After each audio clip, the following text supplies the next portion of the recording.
আব্বাস। ও জি বস। রহিম তালুকদারের বাড়ি কোনটা? এই নদীটা পারে হেফারে। নদী পারে আই। চল ফরওয়ার্ড চল। স্পিডে জানাবো তারা করে আছে রে। হ্যাঁ চলো বস। গাড়িটা তো এলাম ন সামনে আবার দিয়ে নদী, গাড়ির কোনো অসুবিধা হয় নাকি? চল ফরওয়ার্ড চল রে।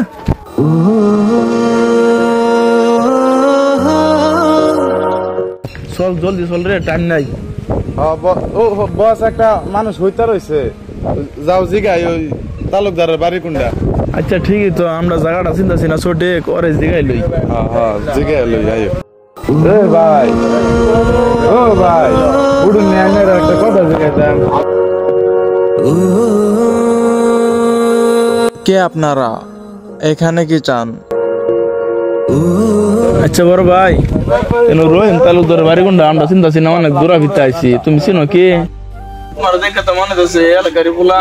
রহিম তালুকদারের বাড়ি চিনো কি? না স্যার, আমি তো রহিম তালুকদার নামে এখানে কাউকে চিনি না। না ভাই, এনো আমার স্যারে বাড়ি কিনছিল, ওহনা লোকেশনটা এনই দেখাইতেছে। ওনা তো আমরা তো চিনা হারা পাইতাছি না, আইনে যদি চিনুন তো আমরা উপকার হইতো। আসলে ভাই আমি এখানকার কাউকে চিনি না। আচ্ছা তোমার পরিচয় কি? তোমার কি বাড়িঘর নাই? থাও কই? আমার পরিচয় দেওয়ার মতো কিছু নাই। ছোটবেলা বাবা মা মারা যায়, তারপর থেকে রাস্তাঘাটে থাকি। অনেক লম্বা একটা কাহিনী আমার জীবনের। আচ্ছা তোমার মনে এত কাহিনী, অল্প খুললে কছে শুনি আমি। আচ্ছা যেহেতু শুনতে চাচ্ছেন তাহলে শুনেন।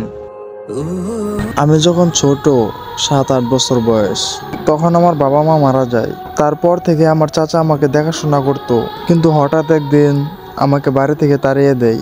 তখন আমি একটা কথাই ভাবতেছিলাম, আমার বাড়ি আমার ঘর, তারপরও আমার ওই বাড়িতে জায়গা নাই। আমার বাবা মা মরে যাওয়ার পর আমি এতটা কান্না করি নাই যতটা কান্না করছি চাচা যেদিন আমাকে বাড়ি থেকে তাড়িয়ে দেয়। তারপর আমি বাড়িটা শেষবারের মতো ঘুরে ঘুরে দেখতেছিলাম, হায়রে মানুষ, স্বার্থের জন্য মানুষ কি না করতে পারে। তারপর আমি কান্না করে করে বাড়ি থেকে বের হয়ে আসি। আমি বাড়ি থেকে বের হয়ে আসার সাথে সাথেই বাড়ির গেটে তালা লাগিয়ে দেই। সত্যি বলতে সেদিন আমার মরে যেতে ইচ্ছে করছিল।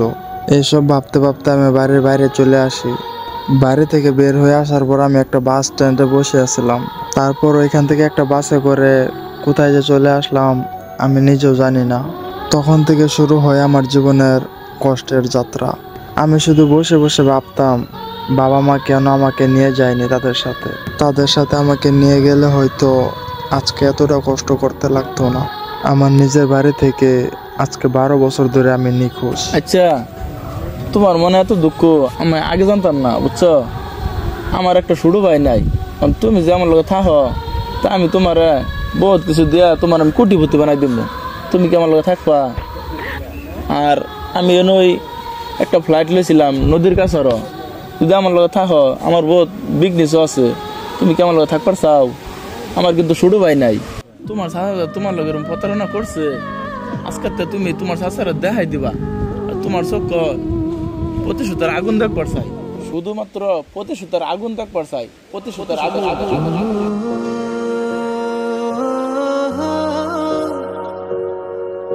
হ্যাঁ, আজ থেকে আমার চোখে শুধুই প্রতিশোধের আগুন জ্বলবে, প্রতিশোধের আগুন।